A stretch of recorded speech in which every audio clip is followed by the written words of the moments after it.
Leadership isn't just a title, it's a revolution. Hi, I'm Nkoyo F. Young Lewis, your guide through the real, raw, and relentless challenges of leading change in a world that often resists it. If you're a bold, audacious leader, tired of the status quo, and ready to make a real impact, you're in the right place. This is the Leadership Revolt, where we lead with integrity, innovate ethically, and expand our impact exponentially. Are you ready to challenge the odds, embrace your power, and lead audaciously? Let's do this. Welcome back. We're in a new episode of the Leadership Revolt. Welcome to 2025. It's here, y'all. We have made it in, as my family always says. They call everybody and they shout, we made it. We made it in. We're into 2025. We got on the train.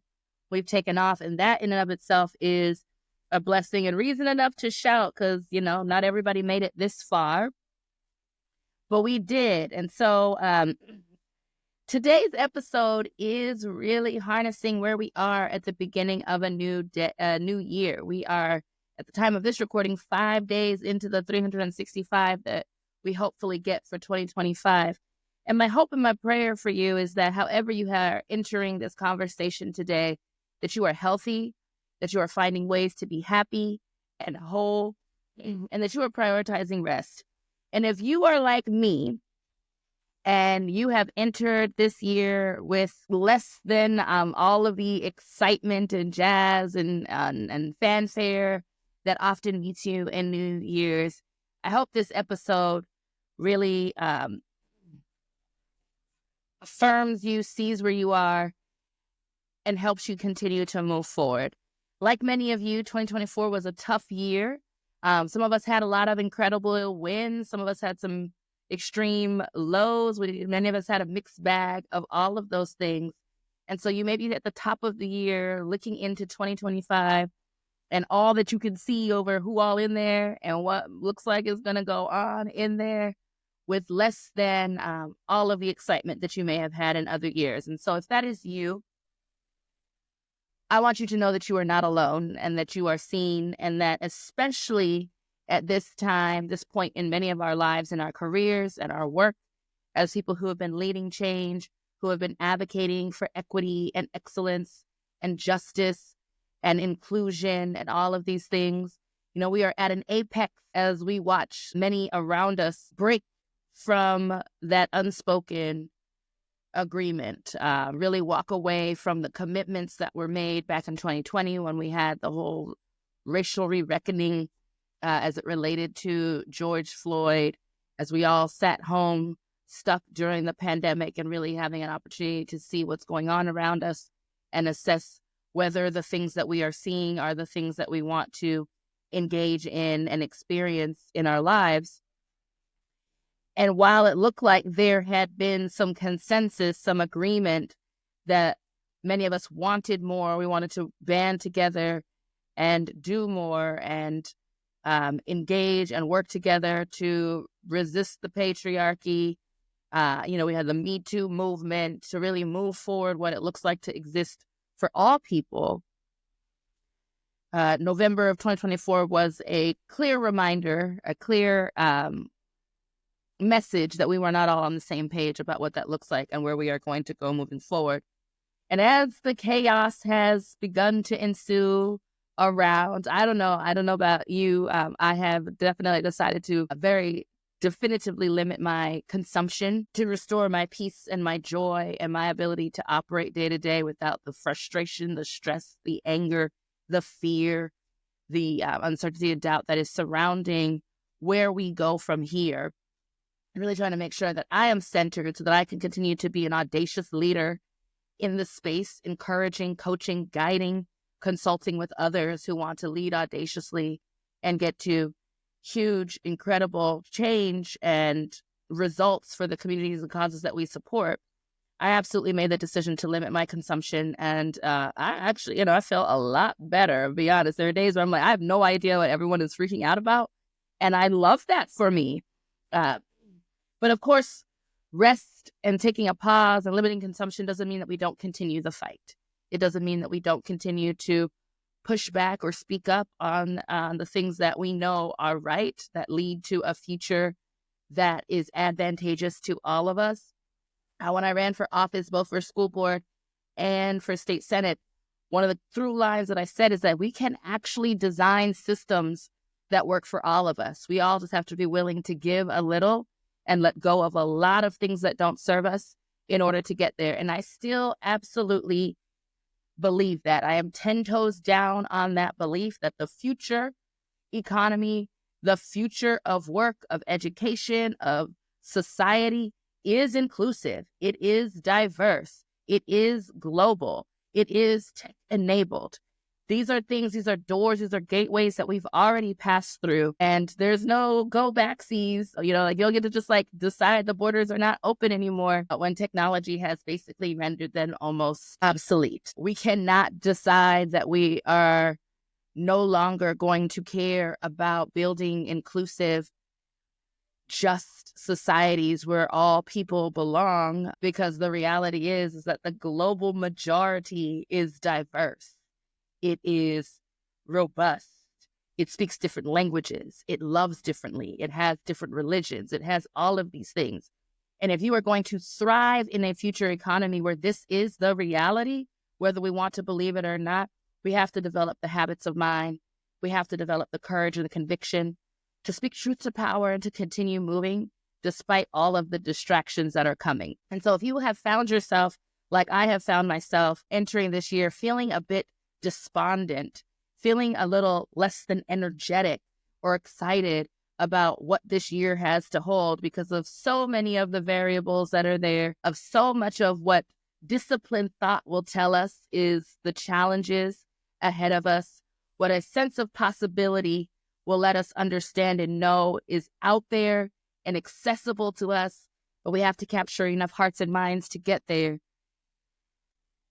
I want you to take this moment to breathe, to sit with those feelings, to honor them so that you're able to move forward. I had the opportunity to read on social or I don't know where it was. I read all the time. Y'all know me. I'm a total nerd. I'm always engrossed in reading somewhere. But someone had made this point that maybe the reason why most of our resolutions fail within the first month, 2 weeks, I think they say that most of us last about 2 weeks, and we go right back to being who we've been, because we don't spend enough time reflecting. We don't spend enough time stopping and sitting in a position of rest and really thinking about what has been, what was great, what we want to change, what wasn't great, or what we want to keep the same, and imagining what could be and allowing ourselves to create a path between what we're expecting and what that reality is and really thinking about it. And the reality is, like most things, capitalism keeps us busy. We're all running. We're set it, forget it. We're automating everything. We're maximizing all the things. You might remember I had a podcast not too long ago where I asked about, when we're being productive and we're leveling up for what good? For whose benefit, right? But we keep being busy. We want to do more. We want to be able to accomplish more. We want to be able to say more. We want to be these really productive cogs in a wheel, these great hamsters running a race that in some ways is getting us nowhere. In a lot of ways is really detrimental to our health and so many other factors for things that don't necessarily entirely benefit us. I want to challenge you as a bold, audacious leader, as someone who's leading change, who's holding up the resistance, who is making space and place for others and for everyone to have an opportunity to thrive, to rest. And I know I've spoken about rest a number of times on this podcast. And I think, and in many ways I'm talking to myself because I'm not great at resting. But actually what ended up happening is I was just so burnt out towards the end of the year that I didn't have even the desire to do the work. And so I had days where I rested. I didn't do work. I didn't do my 9 to 5. I didn't do my business. I just lounged. I sat in the space of not thinking about anything. I gave myself an opportunity to let my brain breathe, my body breathe. I've been actually doing a lot more. I think I mentioned I've had to go to physical therapy because I kept going on an injured knee, and surprise, what ends up happening is you injure it more and then you can't really keep going, right? And instead of having to have our bodies scream to us that we have to stop, I think it's more impactful, more powerful for us to be intentional about scheduling rest, because the work that we do requires our whole being. It requires a lot of us. And many of us are showing up as leaders in our professional spaces, as leaders in our personal spaces, and we still have families and friends and other obligations, just being people unto ourselves to manage as well. And so one of the frameworks that I actually started working on for my clients who are often at the apex of leading change, they're often leading organizations that are advocating unapologetically for women and children, for diversity, for marginalized communities, for people to have rights, to be treated as fully whole, to have safety and space and well-being. And then also going through all of these shifts. We talk about transitions a lot here on this platform and how we have to learn how to navigate change with courage and confidence and clarity. And a lot of times when there is change, when there are transitions, those things are not embedded. A lot of times change comes with an upheaval, especially if it's a change that's forced upon you, not one that you have planned and prepared for. But even if you have, there's often a lot of uncertainty, there's some fear, there's some doubt that comes in. And so we talk a lot about how we can create frameworks to future-proof ourselves, to allow us to move through change without being derailed, and how to lead through change, especially for those of us who believe in change leadership, who want that disruptive change that actually moves the trajectory in a direction in which it cannot go back. It's going to take a lot of effort to rebuild it back, to make sure that we're actually building systems that are going to bend toward justice, and that there's a pathway to get there and a framework for others to pick up and carry the torch. That when you hit these setbacks, you have to figure out how you're going to rebound. And so I'm actually going to share my Rebound Roadmap with you. I'm going to talk a little bit about some of the components of that in today's podcast. I know normally, and probably what I should be doing, is talking to you about the free compliance training that's happening in a couple of weeks on January 15th. We're going to be going through the 5 compliance mistakes nonprofit leaders cannot afford to make in 2025. I hope you'll join me for that. I will put the notes in here so you can get there. Here we also believe that compliance is not a barrier. It is a bridge. It helps us to uncover what we can and potentially cannot do. You know me, I'm trying to bend the law in the way that it should go to ensure that we get to justice. And so the whole premise of that webinar training is to make sure that you know the absolute bare minimum things that you got to have in place, so that you're not worried about anyone coming and knocking on your door and shutting down your operations, or any other unforced errors that are going to lead to transitions or challenges that we don't have to have. And so if you are leading change, particularly in a nonprofit organization, I encourage you to join me January 15th, 7 p.m. Eastern. It is online, virtual. And again, that's the 5 compliance mistakes nonprofit leaders cannot afford to make and how to avoid them. I'm not just going to point out what the problems are, but I'm going to show you how to avoid them, even if you don't have someone managing compliance for your nonprofit, or you don't have an attorney on call or on your board. And even if you do, they may or may not know about nonprofit law. So I encourage you, if you are a board member, an executive director, if you are in development, wherever you find yourself in the change trajectory in the social profit sector, come on to this training knowing compliance doesn't hurt anybody, and it helps everybody do their job even better and allow you to be fresh to death while the feds are watching. You know how I like to, bring it for the culture. So, we like to be flossy when we are being disruptive and leading bold change, and know that they can't touch us because we have crossed all of our T's and dotted all of our I's. So again, that's January 15th. It's a Wednesday. Join me online. It is complimentary. You can obviously upgrade to the VIP and get access to getting your questions asked directly by me afterwards, along with some additional resources. So check it out. I'll drop that in there. But before we get to that point, because your girl, she's going to tell you, leadership is an inside job first. Before you get to that point of managing compliance, making sure that all the things are in place for your organization, you as the leader have to be well, because everybody gets their cues from you. And so again, like I said, we have this Rebound roadmap, and I'm just going to walk you through it. It's about 7 steps to navigate any sort of change, disruption that whether you intended it or not, whether it was because a large set of the population decided that the price of eggs and whatever other reason was so high, and so we had to vote for someone who already had shown us that he can't do the job. But that's another podcast, another conversation.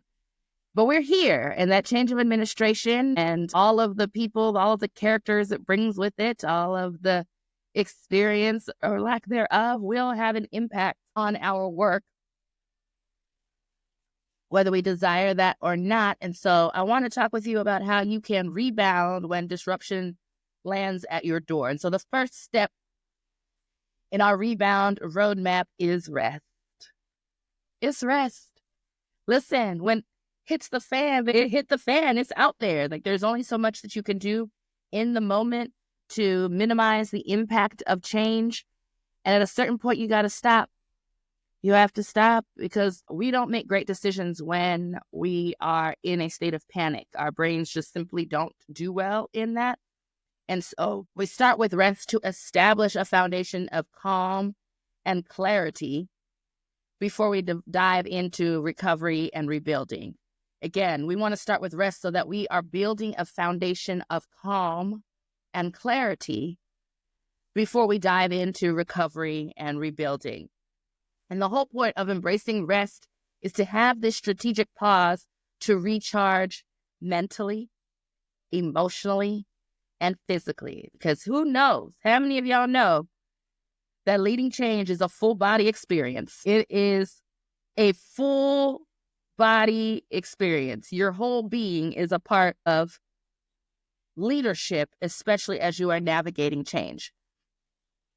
And leaders who recognize that rest is vital often also understand how to maintain long-term resilience.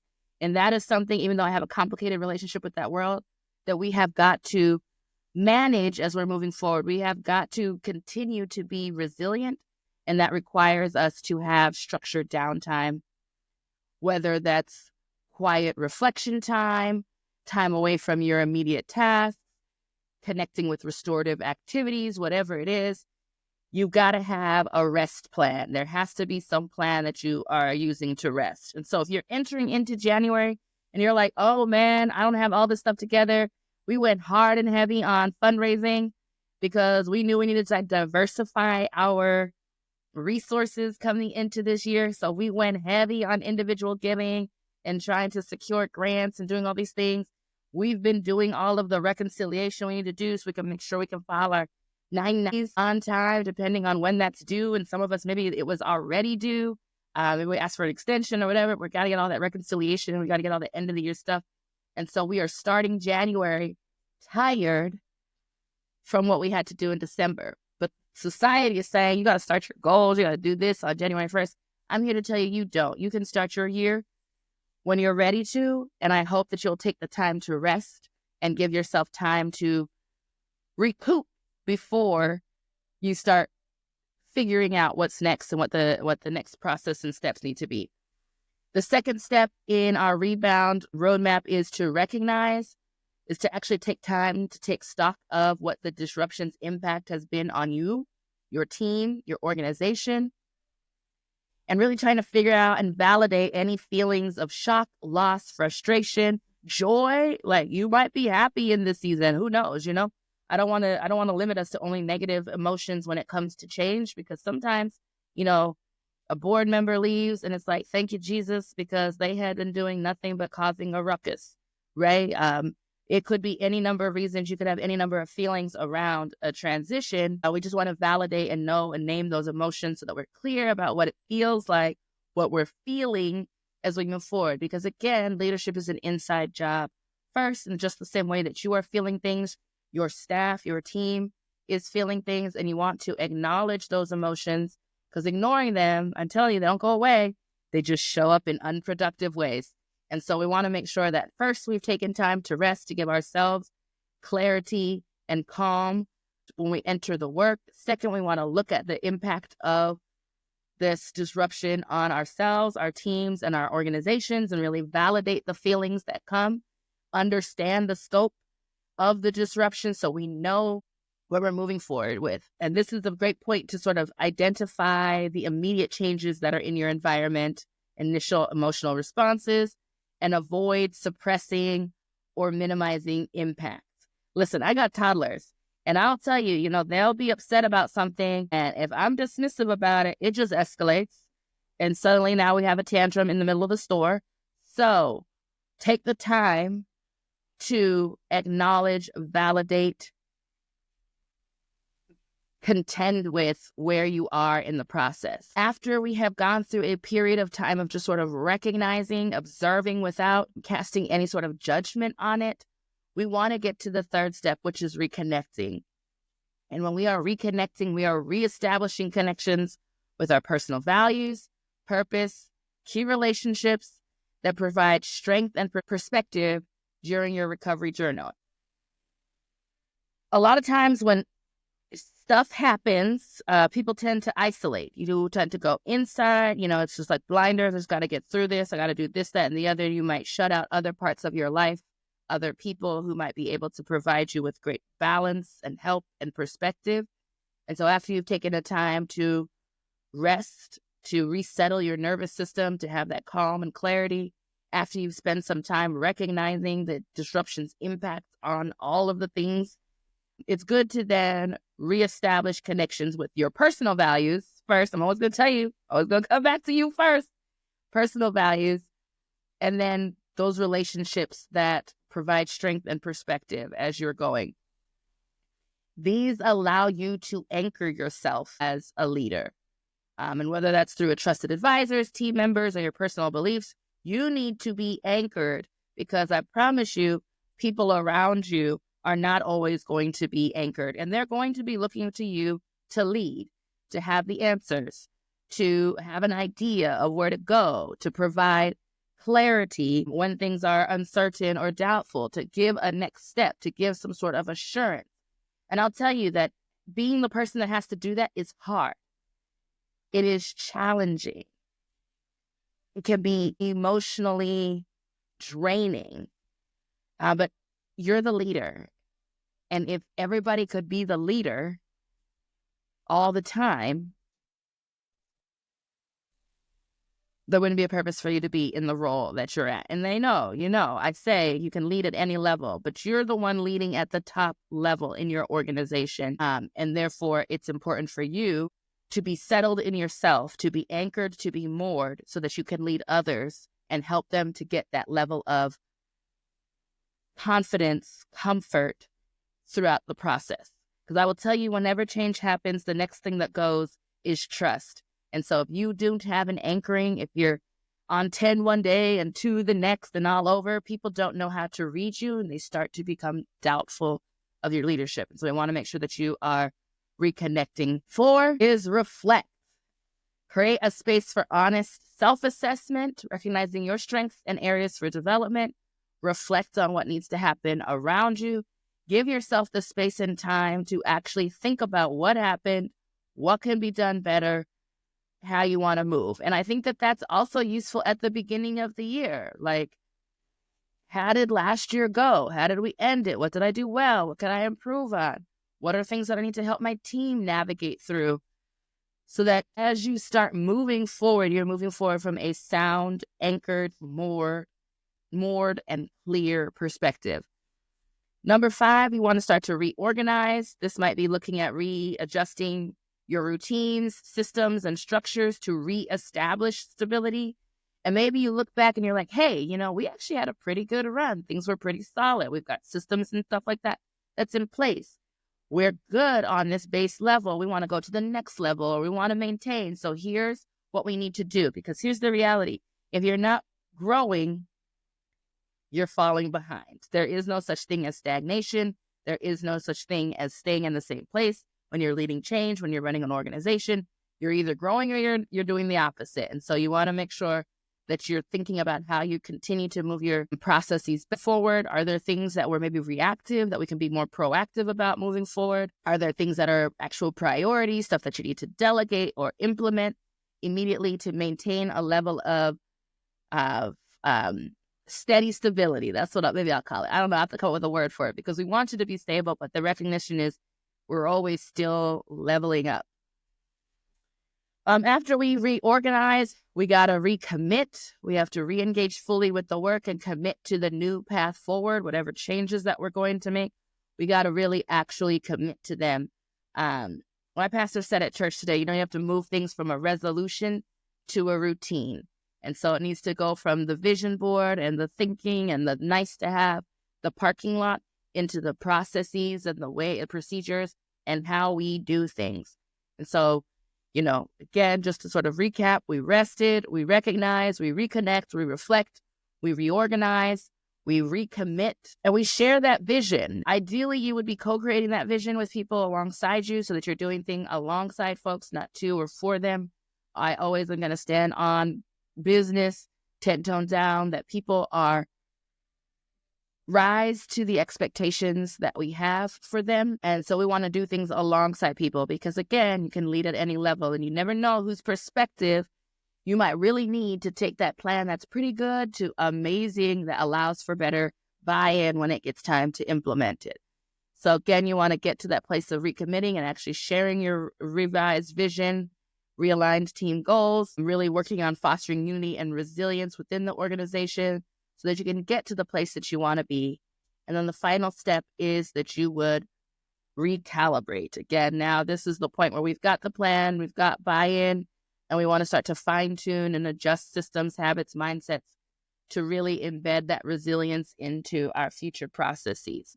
This is where we really focus on ongoing learning opportunities, setting up feedback loops, encouraging self-care and reflection within the team to make sure that we can consistently keep bouncing back from whatever challenges or changes come our way. But the most important step, the foundation of all of this is, of course, rest. And so I want to make sure that before you leave here, this is something that I have shared with people who are in the newsletter, the Leadership Revolt newsletter. If you're not already in there, I'll put the information in there. Absolutely sign up. We go deeper, give more information and resources around how you can do these things. I put a pause on the collective and impact guard for the moment. To really just do more listening and understanding of what you all need to make sure that we're building a community that is a collective. Truly, it is an amalgamation of us and that it's focused on the things that we all need. But I do want you to know the collective is coming. I am 1,000% committed to creating community for social impact leaders because it is lonely AF out here leading change. It is hard to be saying and screaming something from the top of your lungs as a visionary that other people can't see yet. And everyone just is like, thinks you're nuts, from my Bible babes. I think about Noah building an ark and it's like, it's a drought, son. Like, why are you building an ark? Like, what are you doing? Right? You look crazy. You're ostracized. You're saying things. It's ruffling feathers, doing all those things. And you have to deal with that emotionally. I saw someone post the other day too, that not everybody has the temperament to go viral. Because virality and that level of visibility brings trolls and people who are going to just say horrible, terrible things to you because they can on the internet. And they're just miserable, unhappy people in real life. And it's like, I don't know why this brings you joy, but it does. But if you have not already steadied yourself for that, it could be really disruptive. I remember one time running an ad on Facebook that went beyond my normal people that I associate with. And the racist came out, and the ad wasn't even race-based. It's just because I was a Black female on there. And I was shooketh. I have not run an ad yet because I wasn't ready to receive that type of backlash. I had no idea that would really exist. And so, again, I say all this to say, when you're a visionary leader, when you're out there in the forefront, oftentimes alone or around just a very few number of people, it can be really lonely and isolating. You can start to doubt yourself. It could be scary. And so we are committed to building the collective and really setting it up at a price point that's accessible so that many people could join that space so we can grow together. So it's coming. I just say that to say. But even if we're not into the collective yet, what I do want to share with you is just ways to incorporate rest as a leadership practice. And the very first one is to schedule intentional rest. I have a colleague, a business bestie, who took a month off from her firm, and she made more money in that time. It was incredible. And she's like, I've already scheduled it for next year. I've put the time on the calendar. And so you need to make sure that there is rest built in, whether that's a week that you take every quarter towards the end of the quarter or the beginning of the quarter or 2 weeks, whatever it is, you need to schedule in intentional rest. I have a client where they absolutely do that. The whole thing shuts down at certain points of time so people can rest, because the work is arduous. It's hard. It's full body. It's full commitment. So you got to give yourself time to recalibrate. Next, you got to make sure that you're setting boundaries and that you're protecting your time from unnecessary distractions. I have said, I will continue to say, that the nonviolent training that we got to go through right now is the art of planned ignoring, of blocking and blessing people on their journey, of not even consuming stuff that's going to send our nervous system into, cardiac arrest. We have got to be intentional about protecting our peace and creating time to be off, because you cannot recharge if you're constantly on. We want to use rest to reconnect with your mission, to give yourself space and time to reflect on why you lead, what impact you want to make, and clarify your purpose and direction. Rest gives you the opportunity to be very clear about where you're going and why. And then, of course, surrounding yourself with a supportive community. I'm seeking out the spaces like the collective where you can learn, share, and grow. And this is because collective wisdom actually amplifies individual growth. So I want to hear from you. What parts of this rebound recovery map, what parts of scheduling rest really resonate with you? What will be challenging for you? Let me know in the comments. Let's discuss. Let's make sure that we're making 2025 the best year that it can be for us. And I believe it actually can be an incredible year. I actually believe wholeheartedly that big changes are going to come that are going to be liberatory for all of us. And we just got to stay focused on the work. We just have to stay rooted up, ready, and rested to the long suffering that unfortunately it will take for us to get where we need to go, to make sure, again, that moral arc, in fact, bends towards justice. All right, those are my thoughts for today. If you have not already, hit that bell, subscribe. You do not want to miss the things that we are going to be going forward with in 2025. Again, this is a space where we don't just talk about the tasks that you have as a leader. I mean, we will get into that, what you need to do in terms of compliance, what you need to do for capacity building, building the right culture, managing the people. But we're also talking in depth about what you need to do and gather and gain for yourself as a leader in this journey, and how you are able to know whether it is still the right journey for you, if you have grown past this place, if you're ready for the next challenge, how you support yourself during this time. These are all the things that are deeply important to me as someone who has absolutely had to lead change a number of times and felt how cold it can be when you are out there on a limb trying to push for things to happen and waiting for others to jump on board. And so I absolutely want to make sure that this podcast is a place and space that you can be fed, that you're getting good knowledge and information. So please do share your feedback. Please do contact me. Let me know if there are things that we can do to improve the podcast, information, things you want to topics you want us to talk about. We are pulling on and gathering some other really great impact leaders to join us for different conversations. So it's not going to just be me. Although, don't be acting funny, y'all, because your girl be dropping dimes and gems and all sorts of things. I am definitely studying to show myself approved and to make sure that those of you who are under my voice, who are listening and following along on this journey to being more audacious, to being more on purpose in the things that you do, get good information, good foundational information, and connected to the resources that you need. That is my prayer and hope for all of us as we move forward in 2025 and beyond. And just to circle it back, we made it. We up in here, and let's put our imprint on this year. We will not allow it to be defined for us, without us. We will have our say.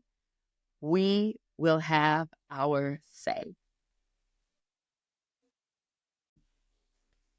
Thank you for joining me on this episode of the Leadership Revolt. Remember, leadership isn't about following the rules.